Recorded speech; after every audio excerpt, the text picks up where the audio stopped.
शेतकऱ्याला माहीत आहे की गांजाची झाडे शेतामध्ये लावली, अफूची झाडे शेतामध्ये लावली तर गुन्हा दाखल होतो, जेलची हवा खावी लागते, कोर्टाच्या वाऱ्या कराव्या लागतात, आर्थिक नुकसान होतं.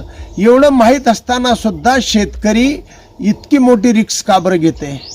तर त्याचं कारण आहे की शेतकऱ्यांनी एक विचार केला की मरणापेक्षा, आत्महत्या करण्यापेक्षा गुन्हे दाखल झाले तरी चालतील किंवा कोर्टात जावे लागले आणि शिक्षा झाली तरी काही दिवसांनी का होण्यापासून आपण सुटून येऊ शकतो आणि आपल्या प्रपंचाला थोडा हातभार लागू शकतो.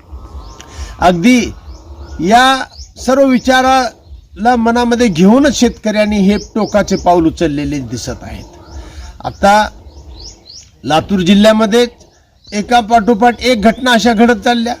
हे फक्त प्रश्न लातूर जिल्ह्याचाच नाही आहे, संबंध महाराष्ट्रभर शेतकरी गांजा व अफूची झाडे आपल्या शेतामध्ये लपून छपून का होईना करून लावण्याचा प्रयत्न करत आहेत. मी मूळ प्रश्नाकडे आपलं लक्ष वेधू इच्छितो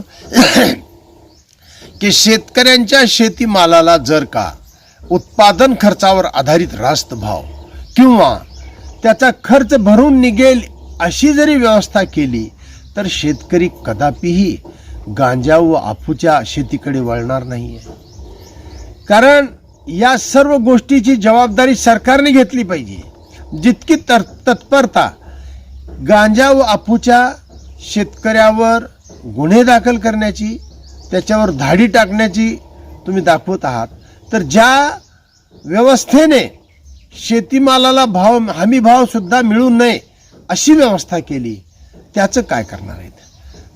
जर का कोणी बाजारामध्ये हमी भावापेक्षा कमीमध्ये जर माल खरेदी करत असेल तर त्याला जी शिक्षा आहे त्या व्यापाऱ्याला, त्या खरेदीदाराला आपण कधी त्याच्यावर गुन्हे दाखल केल्याचं दिसतं का?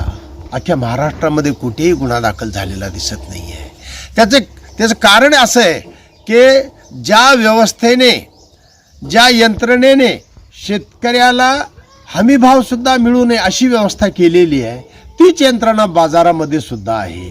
त्याचेच सगळे दलाल बाजारामध्ये आहेत. सरकारला जाणीव आहे की हे जे घडत आहे ते केवळ आपल्या धोरणामुळे घडत आहे, परंतु सरकारचं लक्ष शेतकऱ्यांच्या बाबतीमध्ये अगदी अजिबात नाही आहे.